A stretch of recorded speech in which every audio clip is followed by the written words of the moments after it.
Ernest Roth first came to Venice in 1905 and 1906, just as a young artist who was learning his trade, learning to etch.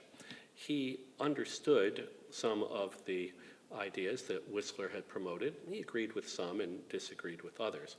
He certainly enjoyed doing images of Venice that were not of the most important tourist sites of the Rialto Bridge and the Grand Canal. Instead, he tended to work in the quieter areas, the more popular areas.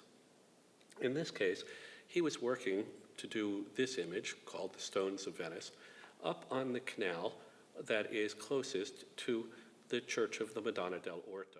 And we know that he did this image looking across the canal and trying to come to grips with the corner of the facade of an old palace, the Palazzo Mastelli, the Ca Mastelli.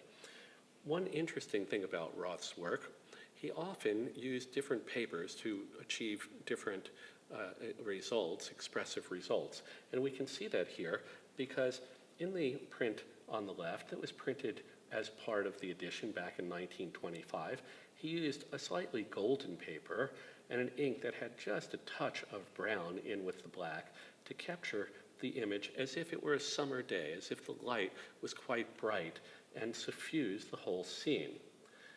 He went back some years later to work on the plate again. He added a little bit of line work in the areas of the wall here and down here along the posts. But most importantly for his expressive purposes, he changed the color of the paper. Here he printed on a gray oatmeal paper and he printed in black. And the feeling that you get here is less that of the bright light of a Venetian summer and more the overcast days of the Venetian winter. The silvery light that differs quite a lot from the warmer light of the Venetian summer. It's unusual for Roth to have gone back and reworked the plate, but since 25 years had elapsed, perhaps the plate had worn a little bit, and he wanted a little bit of additional line work for the shadows that were on the building here and here.